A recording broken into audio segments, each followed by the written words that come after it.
আমি ইঞ্জিনিয়ার রহমতুল্লাহ আপনাদের সবাইকে স্বাগতম জানাচ্ছি।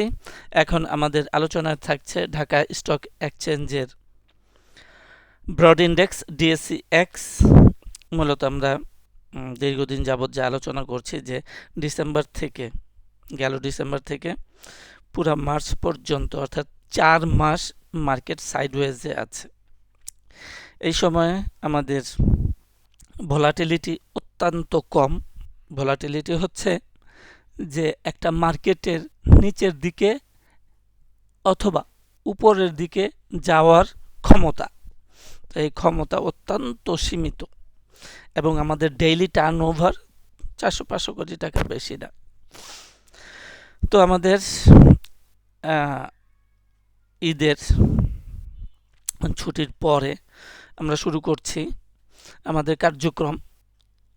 একটু রিভিউ করি যে সর্বশেষ 27শে মার্চ তারিখে যে সপ্তাহটা শেষ হলো, এই সপ্তাহে 4 দিন ট্রেড হয়েছে, তার মধ্যে 3 দিন পজিটিভ ছিল। তার আগের সপ্তাহে 4 দিন ট্রেড হয়েছে, তার মধ্যে 1 দিন বুলিশ ছিল। তাহলে গেল সপ্তাহে 3 দিন বুলিশ ছিল, তার আগের সপ্তাহে 1 দিন বুলিশ ছিল। তো ট্রেন্ড এর ব্যাপারে আমরা যেমনটা বলেছিলাম যে 29শে জানুয়ারি থেকে আমাদের যে আপট্রেন্ডটা ডেইলি টাইম ফ্রেমে বা ডেইলি চার্টে আপ আছে, সেটা এখনো পর্যন্ত অব্যাহত আছে এবং 25শে ফেব্রুয়ারি থেকে যে ডাউনটা দেখা যাচ্ছে এটা আওয়ারলি টাইম ফ্রেমে ডাউন। তাহলে আমাদের মার্কেটের ট্রেন্ড ডেইলিতে আপ হয়েছিল 29শে জানুয়ারি, সেটা এখনো নষ্ট হয়ে বা বাদ হয়ে যায় নাই। এরই মধ্যে ছোট টাইম ফ্রেমে আওয়ারলিতে ডাউন আছে। এই যে দুইটা বিপরীত শক্তি কার্যকর থাকায় ডিএসসির আপট্রেন্ডটা আমাদের চোখে পড়ছে না, ফলাফল আমরা দেখতে পাচ্ছি যে সাইডওয়েজ মুভমেন্টে আছে। আর আমরা গত সপ্তাহে বা তার আগের সপ্তাহে আমরা এখানে দেখেছিলাম যে আমাদের আপট্রেন্ড একটা ছোট টাইম ফ্রেমে এখানে 10ই মার্চ থেকে দেখা যাচ্ছে এটা এ বি সি তিনটা, এ ডাউন হয়ে নিচে নেমে আসলো, বি এবং সি আমরা বলেছিলাম যে এটা সি ওয়েভটা হচ্ছে ডায়াগোনাল প্যাটার্ন আছে। এর ফলশ্রুতিতে এ বি সি একটা কারেকশন হয়ে গেল, এটা ওয়েভ বি আছে। এটা আমরা খুব চমৎকার ভাবে দেখতে পাইনি যে একটা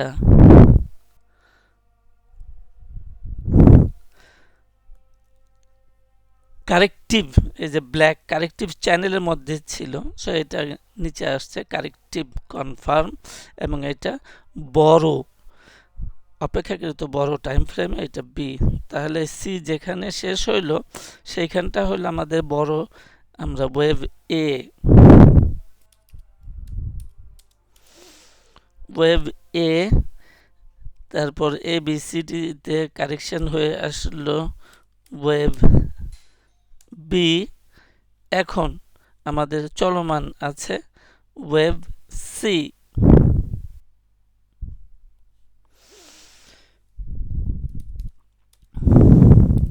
এখন তো ওয়েভ সির পর্যায়টা হচ্ছে আমরা যেমনটা দেখেছি ডেইলি টাইম ফ্রেমে যে এটার রেঞ্জটা হচ্ছে 5000, নিচের দিকে হচ্ছে 5100 অ্যাপ্রক্সিমেটলি এবং উপরে হচ্ছে 5250। তো এই 5250-এর বেশি এখন আমরা আর আশা করছি না। আমরা এমনিতেও একটা এ বি সি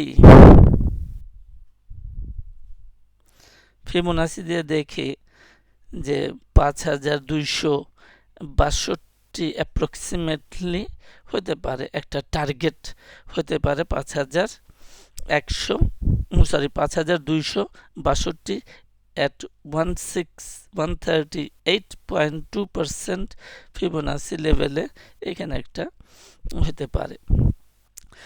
তো আমরা যেভাবে ওয়েব বিটাকে দেখলাম যে তিনটা ওয়েবে নেমে আসলো, এ, বি এবং সি, এবং এটা চ্যানেলের ভিতরেই ছিল। একইভাবে আরো হায়ার টাইম ফ্রেমে আমরা এ, বি, সি একটা চ্যানেল ড্র করতে পারি।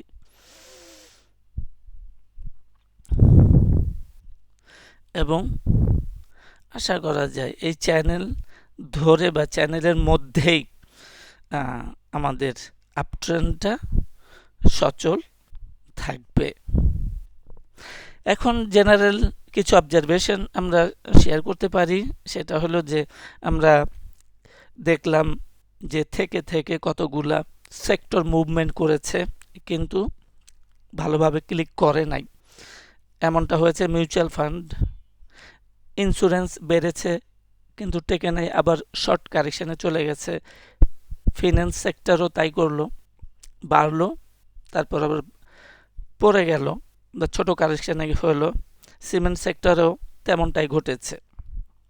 তাহলে এই যে mutual fund, insurance, financial sector, cement sector এরা যে বাড়লো, বাড়ার ফলে কিন্তু আপট্রেন্ডটা এখনো নষ্ট হয় নাই, বহাল তবিয়তে আছে। কিন্তু এই সমস্ত সেক্টরগুলোকে একই সাথে মুভমেন্ট করানো অত্যন্ত দুষ্কর, যখন কারণ আমাদের মার্কেটের ভোলাটিলিটি উপরের দিকে যাওয়ার ক্ষমতা নাই, নিচের দিকে নামার ক্ষমতা নাই।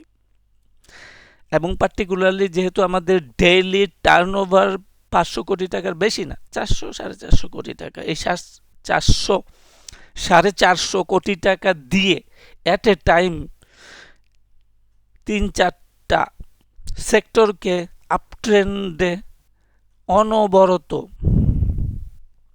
কনসিস্টেন্টলি অনবরত আপট্রেন্ডে রাখা অত্যন্ত কঠিন কাজ। সেই জন্য আমরা দেখতে পাবো যে থেকে থেকে, যেমন ফিন্যান্স সেক্টর কারেকশন হয়েছে, আবার ফিন্যান্স সেক্টর একটু বাড়বে, আবার কারেকশন হবে। একই ঘটনা ঘটবে ইন্স্যুরেন্সের ক্ষেত্রে এবং মিউচুয়াল ফান্ডের ক্ষেত্রেও। সুতরাং আমরা ট্রেন্ড দেখে ট্রেডে থাকতে পারি। যখন একটা ট্রেন্ড ইনভ্যালিড হয়ে যায় অথবা বাতিল হয়ে যায় অথবা হায়ার টাইম ফ্রেমে কারেকশানে এন্টার করে, অনুপ্রবেশ করে, নিচের দিকে যাওয়ার প্রবণতা অত্যাধিক দেখা যায়, সেই সময় আমরা সেখান থেকে এক্সিট করতে পারি।